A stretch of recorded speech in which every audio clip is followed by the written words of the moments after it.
The goodbye was shorter than I expected, so I'm here again. Okay, before we begin the conference proceedings, I would like to offer a few introductory remarks outlining the stages of our project and the steps that have brought us to this final act. Together with Elena Lombardo, I will present what is perhaps the most important and tangible result of the project, the Duke of Parma's digital archive. I will also introduce the conference program.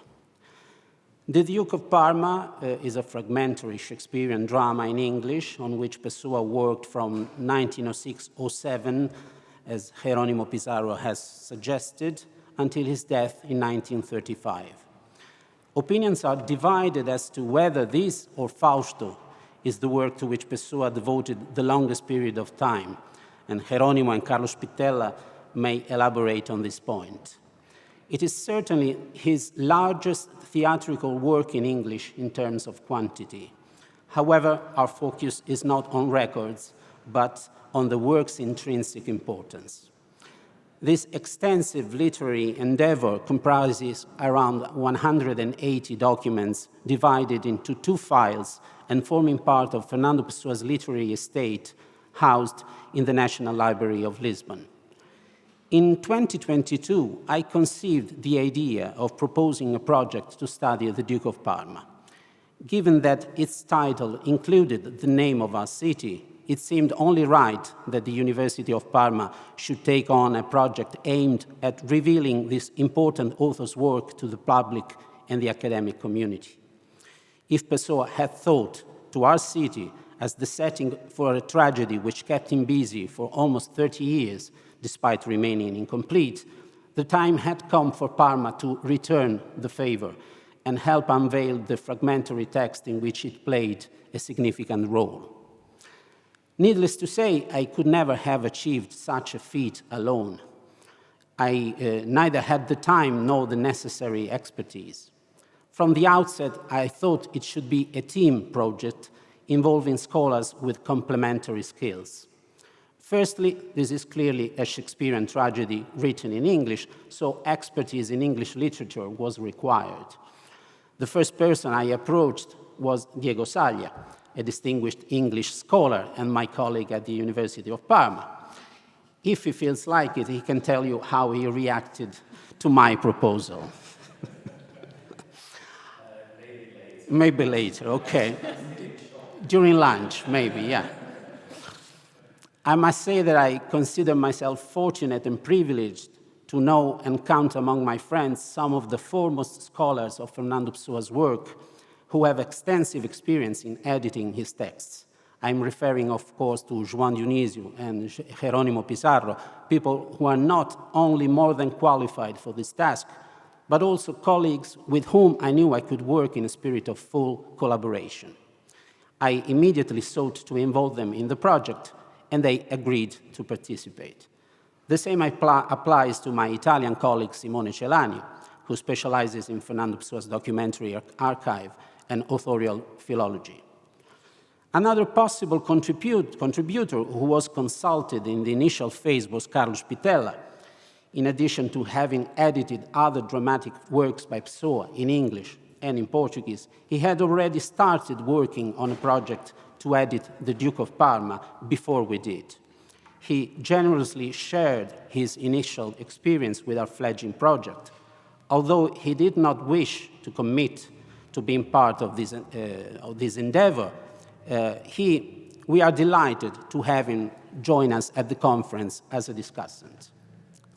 Due to the nature of the project and the text in question, it was decided to include 2 additional consultants from the University of Parma in the working group: Margherita Centenari, who specializes in digital editions, and Paola Volpini, who specializes in early modern history. Even before submitting the project funding proposal, we had the idea of organizing an event to begin discussing all the preliminary issues related to the study of the Duke of Parma. Thus, on the 17th of March 2023, we held the conference The Duke in Parma, the first event dedicated exclusively to this text by Pessoa. A recording of the event is available on the department's YouTube channel. In June 2023, I submitted a project application in response to the university's call for research proposals. The proposal was fully accepted, with funding for the 2-year project commencing on the 1st of March 2024. The project's primary objective was, of course, to transcribe the manuscripts in the Duke of Parma's documentary dossier. To this end, 2 working groups were established, one at the University of Lisbon and the other at the University of Los Andes in Bogotá. Both universities offered research grants to recruit 2 people to devote themselves to deciphering and transcribing the documents, Maria Souza in Lisbon and Nicolás Barbosa in Bogotá. They were selected and supervised by João Dionísio and Jerónimo Pizarro, respectively. Each group was assigned one of the 2 folders that make up the Duke of Parma dossier. During the final review phase, the 2 groups exchanged documents. While the transcription was taking place, the Lisbon group studied the structure of the tragedy and examined where the transcribed scenes might have been placed in the author's original plan for the work. Here in Parma, a research grant was awarded to support the digital encoding of the transcriptions in XML-TEI format. This was intended for the creation of a digital archive that makes this unpublished and as yet unstudied text available to the academic community. Elena Lombardo was selected to undertake this significant task, which she commenced in January 2025. All decisions relating to the selection of collaborators, as well as any issues that arose during the course of the work, were discussed at periodic online meetings held by the philological section of the research group to monitor the project's progress. As our knowledge of Pessoa's tragedy deepened, we observed that there were no genuine references to characters or events associated with the history of Parma, despite the Italian names of the characters and the setting's resemblance to a Renaissance court. In this regard, I would like to point out that, apart from when it appears in the title of the tragedy, which is often placed at the top of the page to identify the work to which the passage belongs, the place name Parma appears only 5 times in the entire text. It appears twice in a dialogue between A, Alberto, and M, either a minister or a marquis, about a dream that the former had in which he saw someone unknown wearing the ducal crown. This dream is referred to as a dream of Parma. It is mentioned twice more in a dialogue between V, either Vincenzo or Valerio, and M2, the second minister, in which they refer to Lord Alberto as the highest, keenest, and brilliantest mind in Parma. Finally, it is the Duke himself who appears dressed as a jester on a solemn occasion and says, "I, Duke of Parma, fool in general of this portion of the land of fools, give you greetings." There are no other place names linked to Parma or its province. There is a reference to a castle where the Duke retreats at the end, which could correspond with a little imagination to the castle of Torre Chiara. The name Rome appears 12 times, however. Consequently, Paola Volpini's contribution to the project as a historical consultant was no longer required. Likewise, Fernando Pessoa's personal library has not yielded any additional valuable insights regarding the potential sources of the tragedy, apart from the information provided by Teresa Filipe during the 2023 conference. Nevertheless, Pessoa must have researched the names he gave to his characters, since the documents contain perfectly spelled Italian names. The only exception is Ermione, which is written with an initial H, a letter that does not appear in Italian.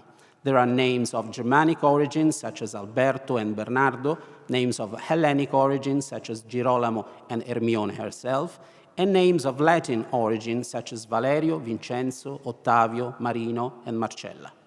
All of these names were in use during the Renaissance.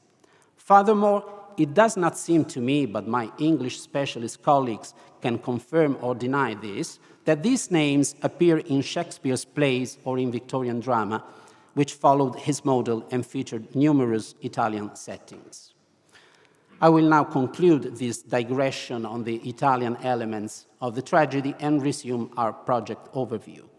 In September 2024, I traveled to Amsterdam, where I had the honor of being received at the Huygens Institute by Professor Mariken Teuven, head of the Innovative Digital Editions Research Group, and Dr. Ellie Bleeker, a DH-Lab member. I presented the project and the challenges involved in creating a digital edition of such a fragmentary text. And following this enjoyable and productive meeting, Dr. Bleeker agreed to attend this conference and discuss Elena Lombardo's presentation on the digital encoding of the Duke's texts. I sincerely hope that our relationship with the Huygens Institute will continue beyond the conclusion of this conference. In March 2025, the Luso-Brazilian Review published a special dossier containing 8 articles derived from papers presented at the 2023 The Duke in Parma conference, which was the project's first scientific output. Shortly before, some excellent news related to the Duke of Parma arrived at our university. Carlotta De Feno, who had participated in the first conference in 2023, had been selected as the recipient of a grant from the European Horizon MSCA project. Our university would host the project, which is dedicated to studying authorial variations in the genesis of the Duke of Parma, and would be supervised by me. Consequently, Carlotta joined our research group to support the transcription, digital encoding, and creation of the online archive. In June, a website dedicated to our project was created to provide broader and more comprehensive visibility for our work. As the project drew to a close, the final months were naturally devoted to the completion of the transcription and digital encoding work, putting the archive online, preparing the studies that each of us carried out on these materials from different perspectives, and organizing this conference. For this purpose, we contacted a number of specialists from outside the project who honor us with their presence today. But before I say a few more words about the conference, I am pleased to officially unveil, together with Elena Lombardo, the Duke of Parma's digital archive. Before giving her the floor for a detailed presentation, I would like to emphasize that this is not a critical edition. No attempt has been made yet to establish a critical text or select alternative variants, because the materials in the Duke of Parma's dossier first needed to be transcribed and studied. This archive therefore presents diplomatic or semi-diplomatic transcriptions, given that the visualization software does not always allow the original to be rendered exactly in the order in which the witnesses were catalogued. I repeat, we intend it to be a tool that makes the text of this tragedy available to the scholarly community. A critical edition, most likely digital, but potentially also in print, is a possible next step that we will discuss in the coming days. However, this goes beyond the time limits of the present project. Now, please, Elena, the floor is yours. Thank you, Enrico. Good morning officially to everybody. So before showing and diving into the textual content of the edition, and while it uploads, I will give a quick look, a quick overview of the main feature of the archive. So through the official link, which you have seen in our website, the users will land on a welcome page describing the archive scope and the context of creation of the edition. Since the archive is kept separated from the project website, you will find a direct link which goes back to the website in the upper part of the interface. You also have on the upper right part of the interface, a menu which we have to wait for. Yes. And we have to wait and wait and wait because the content is quite heavy, so it takes a little bit to be charged and uploaded. Anyway, while we wait for it, and wait, and Carlotta knows something about that, you have access by this menu to some more specific information about the project and the text itself.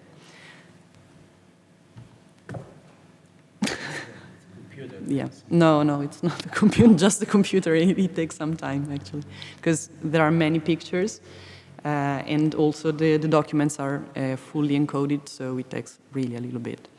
Anyway, I can show you at least the home page, if it allows me. Otherwise, we'll have to wait. Okay.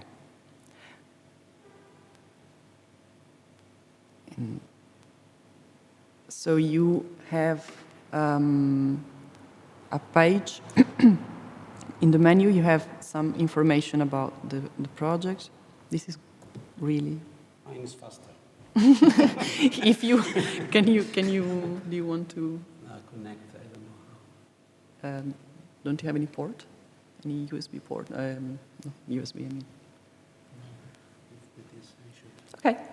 I will not show you, I will just talk about it.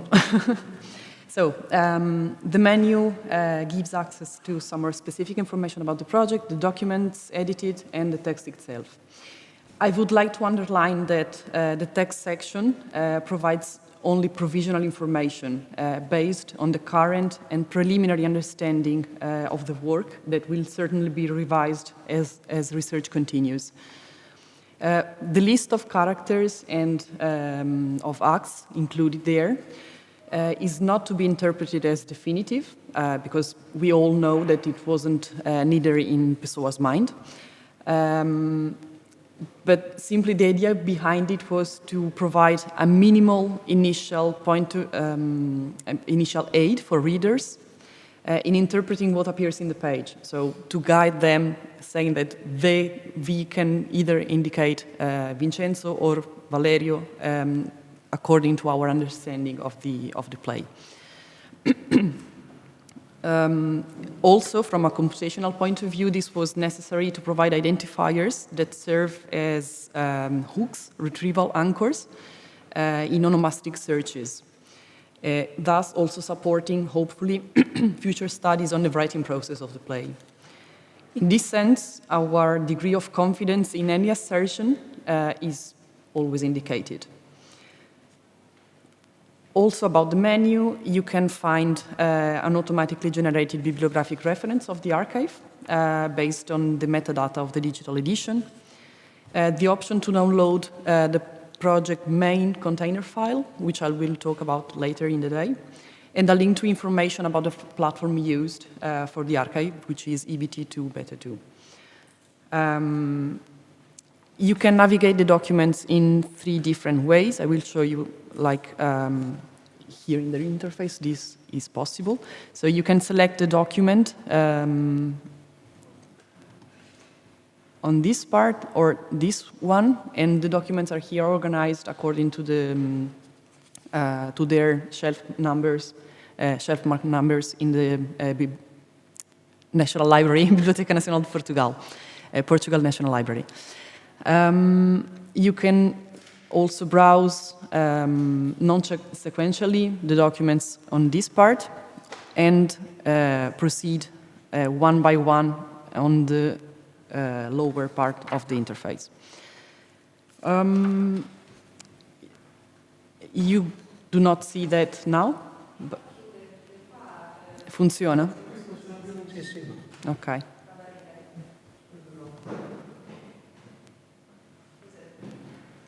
Agora sim. It seems faster. Anyway, while we wait, you can see that you can also manipulate the image here. And last, by this button, info button, you will be able to retrieve information about the material features of each document. Before the part of the text, you can also have navigation guide, which describes the way the documents were encoded for visualization. So I guess I cannot show you on the screen, but you can navigate it and yeah, enjoy, exactly. Thank you. Thank you, Elena, for your presentation and for all your work, invaluable work. So, in conclusion, the conference is organized as follows. The scholars involved in the project will present their findings on Fernando Pessoa's unfinished tragedy from a variety of scholarly perspectives. These will then be discussed by external specialists, including academics from the universities of Lisbon, Coimbra, and Nottingham, the Huygens Institute in Amsterdam, the Finnish Literature Society, and the universities of Padua and Bologna. The proceedings will begin with Jerónimo Pizarro and Nicolás Barbosa discussing the transcription of Pessoa's manuscripts as an interpretative activity with Carlos Pitella. Next, João Dionísio and Maria Souza will analyze the types and organization of the documents in the dossier and their relationship with other documents in the Fernando Pessoa archive, as well as the structure of the tragedy itself. Sakari Katayamaki will then comment on their presentation. The afternoon session will open with Elena Lombardo presenting issues related to the digital encoding of such a fragmentary text. She will then engage in a dialogue with Ellie Blaker on this topic. Next, Carlotta De Feno will speak.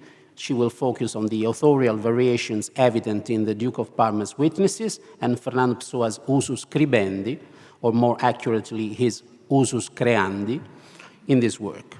Manuel Portela will then share his thoughts on the subject. Tomorrow morning, the proceedings will resume with two sessions that focus more on literature than philology.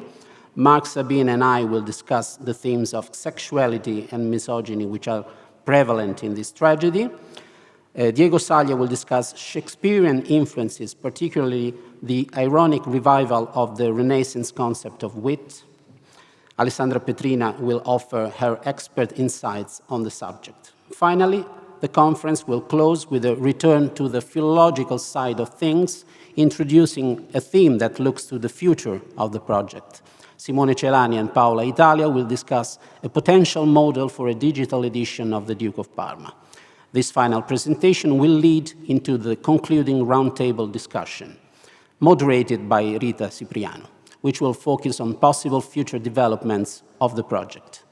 Finally, I would like to thank all the members of this project sincerely for their skillful work, enthusiasm, and collaborative spirit.